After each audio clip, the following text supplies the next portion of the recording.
Please stand by. When we last left our annoying voiced hero, he was captured in a vine trap. Because apparently this is now a 1940s radio show. I do not get paid enough for this annoyance. Please stand by. Hello and this is Hero Headcanon.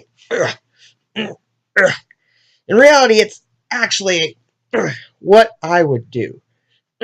A companion piece to Hero Headcanon, where I talk about what I, as a wannabe writer, of course, talk about what I would do with a particular superhero topic.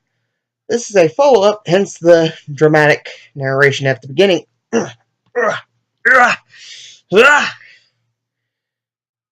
And I explain this death trap I'm currently in right now to my video called Batmath. Ow! When did this thing start growing thorns? Anyway, this is what I would do with some characterization issues I've noticed with certain villains in the Batman mythos. Ow! No thorns there. We're going to start with the Clown Prince of Crime. As we know for darn sure, he's got this going for him. So this makes it more of a fan theory than a what I would maybe, because even if I'm wrong, it's still what I would do with the reveal that there is not one, but three Jokers. I think it starts with the one Scott Snyder introduced us to. Basically an even scarier Pennywise. And since he is a scarier Pennywise, that also hints at the idea that possibly he's been around a long time and might have inspired people. One, possibly a genius criminal mastermind that decided to use the Joker persona to aid in his crimes to hold the city ransom. A more classic style of supervillainy. Then another would take on this mantle, a young man driven mad by the world, and disfigured to the point where he already looked the role of the clown.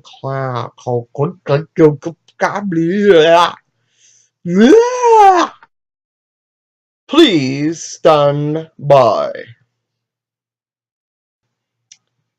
Sorry, the vines tried to strangle me a different way that time. Disfigured to the point where he already looked the role of the clown prince of crime, totally snaps and becomes a ghastly serial killer, taking scores of lives under the guise of the Joker. And if anyone was to ask, yes, I believe any of these three could likely and easily manipulate Dr. Quinzel into becoming Harley Quinn, with the serial killer and Pennywise being the more abusive relationships, whereas the classic villain might even be kinder to her than the animated series version of the Joker.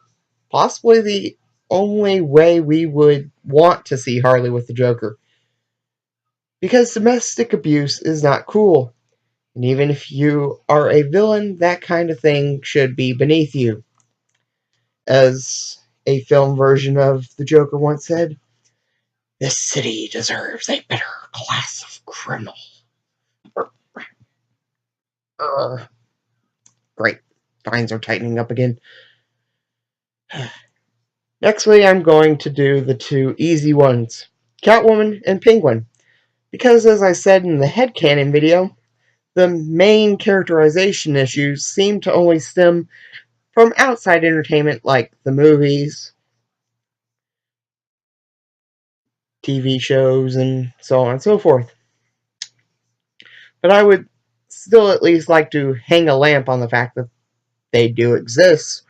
So for Penguin, I make the flipper hand sporting raw fish head eating whole penguin character is a sort of clone made by the classy mob boss like Penguin, as a sort of enforcer type version of himself that he can place in more dangerous situations. Well, he actually continues working on more legitimate businesses. Then he almost always has an alibi, and running for mayor actually seems like something that would make sense. As for Catwoman, I would keep our main Selena Kyle, classy cat burglar.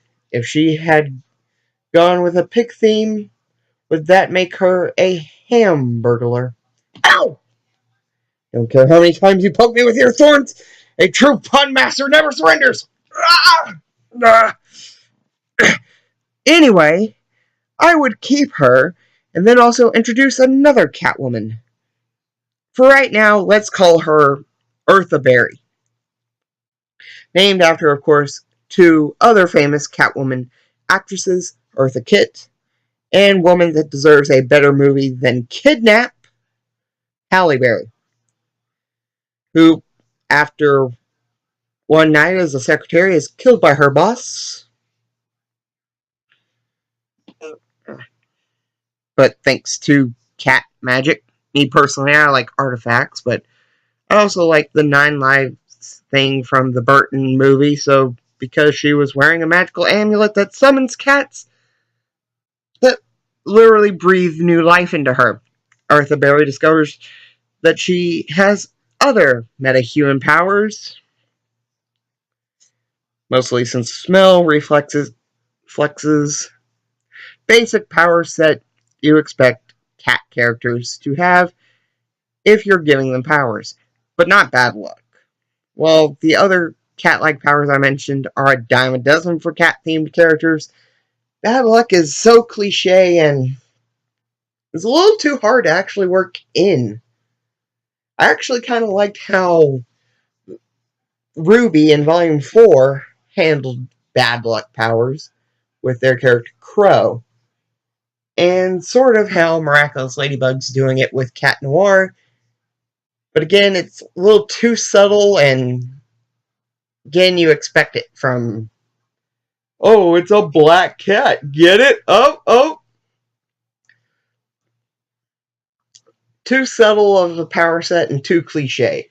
Yeah, Domino works too, but again, it's so passive of a power that it's really not even warranted. And lastly, the character that caused this rabbit hole and is in no way the inspiration for this death trap I find myself in. A lot of characters are famous for their ability to control plant life. Swamp Thing. There was Swamp Benders in Avatar The Last Airbender. Of course, the one that comes to mind, though, is Poison Ivy. As I pointed out in the previous video, aside from her costume, abilities, and red hair, so silky, so pretty. Ow! Hey! I'm not into Hurley. I'm not into Ivy. My heart belongs to either Velma or Squirrel Girl. You can keep that thorn away from there. Write down in the comments below where you think I got thorned. This is how desperate for comments I am, people. Please.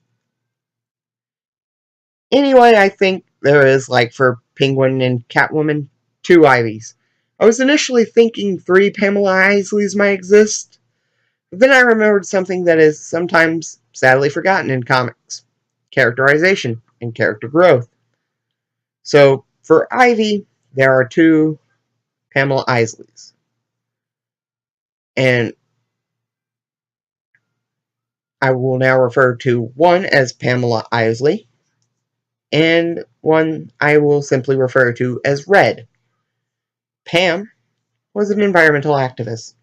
She was also a biochemist working on various formulas that could allow plant life to be harvested, even to the point where it should be destroyed, but could regenerate.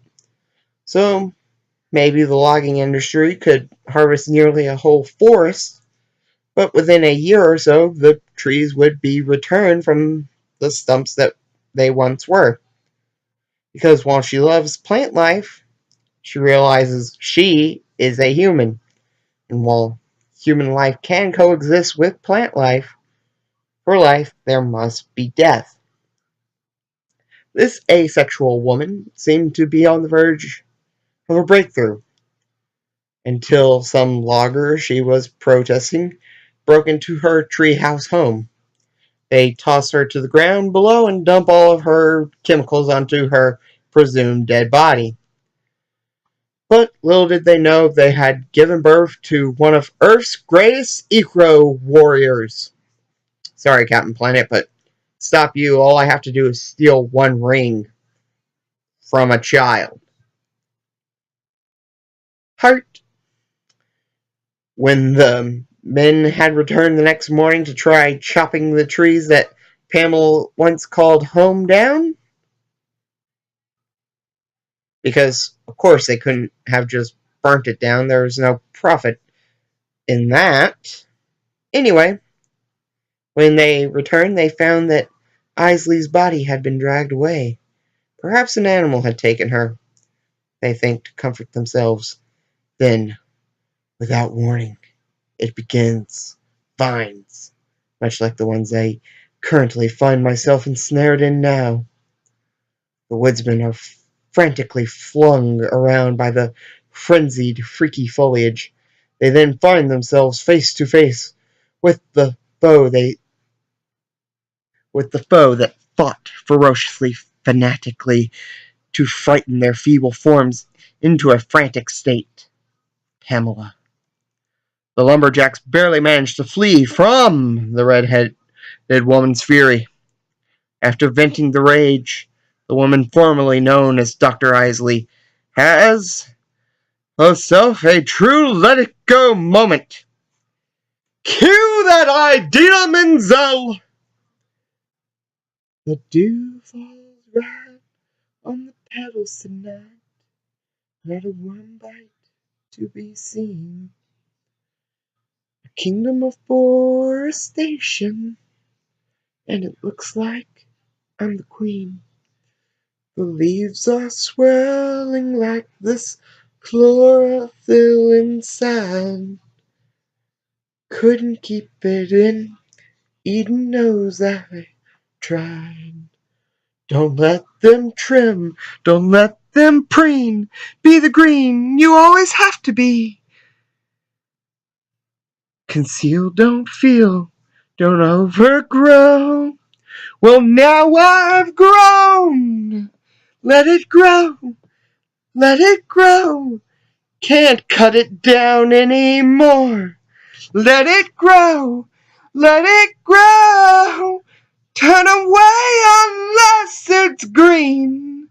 I don't care, they're not poison to me. Let the green live on. The thorns never bothered me anyway.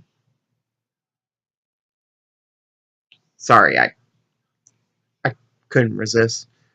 And hey, my bad singing scared the vines away. Deus Ex horrible voice? Anyway, after this revelation, Pamela adapts a more environmentally friendly moniker, Poison Ivy. And she begins to use her new chlorokinetic abilities to wage a war for the plant life, battling corrupt businesses and to fund researches much like her former ones. But for some reason, she never kills. Maybe it's the last thread of humanity she has left. Sort of like Batman's one rule. Or maybe it's because, well, getting into this villainous world, Pamela met someone. Harley Quinn. And this crazed clown chick makes the cardiac chambers of the chlorophyll chica convulse compassionately, to the point where, well, during the war of jokes and riddles, thank you, Tom King, when Pamela does at least believe she has taken a life, it triggers her to snap, as we see in Everybody Loves Ivy. And who helps to snap her out of it? Harley Quinn. And see, since she's human, she can eat actual food. You know, like burgers, French fries, chili. God, I could really go for a chili cheeseburger.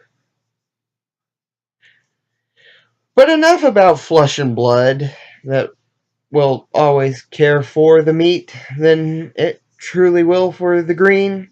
Let's talk about red, the other, more loyal to Mother Nature poison ivy. As I said, Pamela is bathed in some sort of chemicals that gave her control over plant life.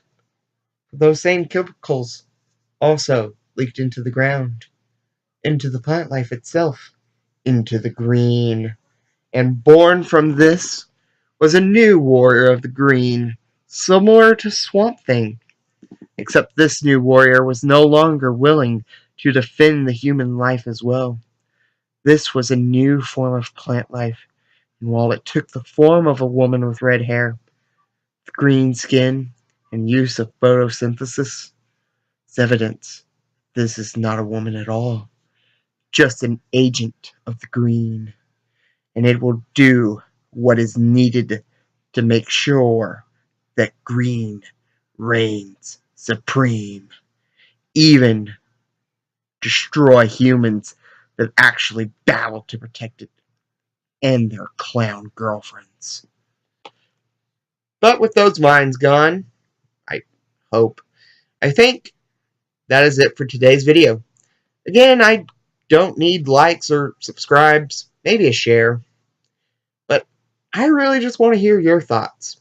I wanted this podcast-like show to open up for discussion and would really love to do a comment response video.